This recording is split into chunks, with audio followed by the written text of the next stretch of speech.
So who is this today's workshop or webinar for? It is for finance professionals, business owners, managers, anybody who is interested in making finance smarter and, adding value with insightful information to businesses. That's who this webinar or workshop is for. People who have missed today, or if you want a recap of this, this will be recorded. Actually, this should be recorded. I forgot. It is being recorded today, and it will be put up on our website as well for you to be able to access at your convenience. So you can go back and revisit some of the conversations that we are going to have today. Okay, the agenda for today is basically Power BI with Excel. This is one thing which I know most people are very curious about.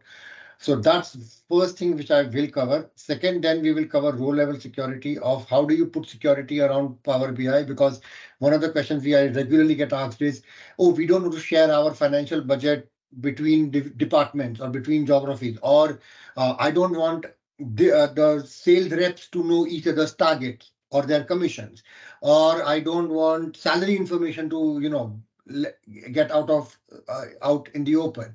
So there are security protocols that you can put within Power BI, and I assure you they are better than Excel, because in Excel you could put as many passwords as you like. I have cracked those in the past, and trust me, there are people out there who will crack it. So Excel password protection with salary information is actually a very poor practice, and doing something like a row level security with CPM and Power BI tools is better. Okay, we will then briefly look at Power BI services in terms of how you can share your dashboards with other people. How can you create environments in which you can work together with collaborate with other people within your teams globally. And then we'll quickly cover visualization. I mean, frankly and respectfully, but I'm not going to go too much into visualization, only because it's about when do you use a bar chart versus a KPI card and things like that. But there are still a couple of things which specific to Power BI we have experience on, which I would like to share with the larger group today.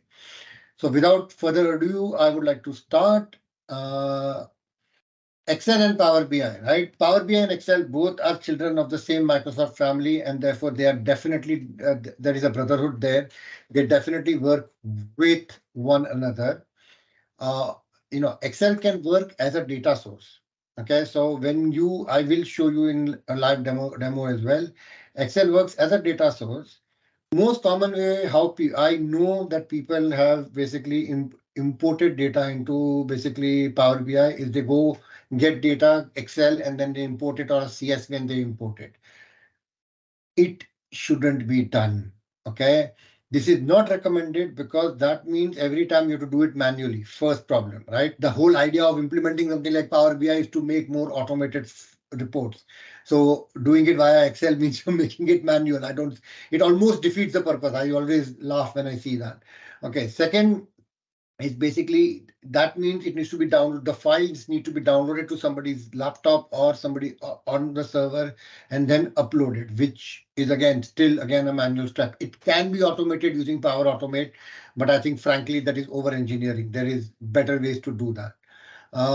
Then if you do it via server or a shared folders, then you need a personal gateway to be able to refresh it. So I've had instances where clients have done that, and then their laptops need to be left all day for Power BI to refresh all day, or you need a virtual computer to be able to do stuff like that. Honestly, just not recommended. Yes, it is doable. Yes, it is very good when you are learning. So the biggest advantage of doing Excel inputs into Power BI, you should use it when you are learning more about Power BI, learning about data analytics. But when it comes to an enterprise level solution, I would strongly recommend against it. Okay. Then the question I get asked is, what are my options? These are your options.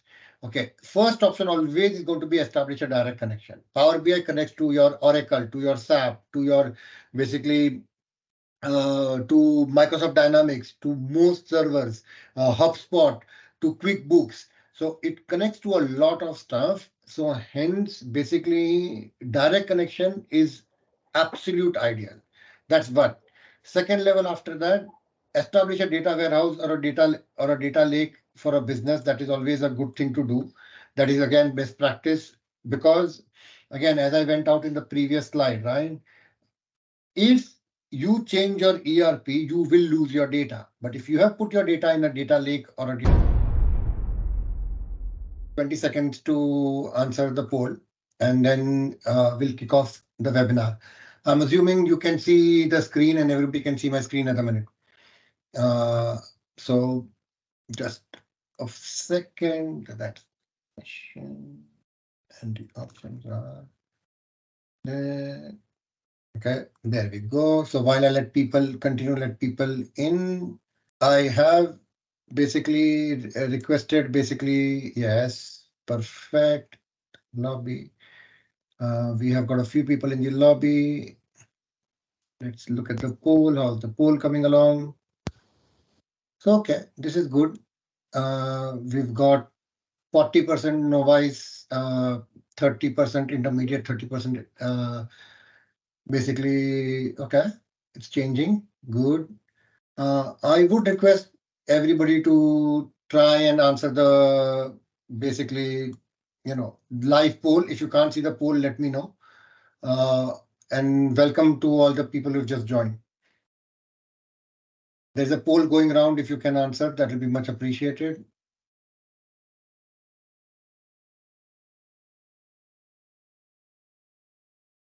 I have 8 responses and we have basically 21 attendees. I can't see the poll. Okay. I'm going to try and send this poll out again. Launch. I've sent it out again. Let's see if people can see it now. Okay, there we go. We're getting more responses. Good.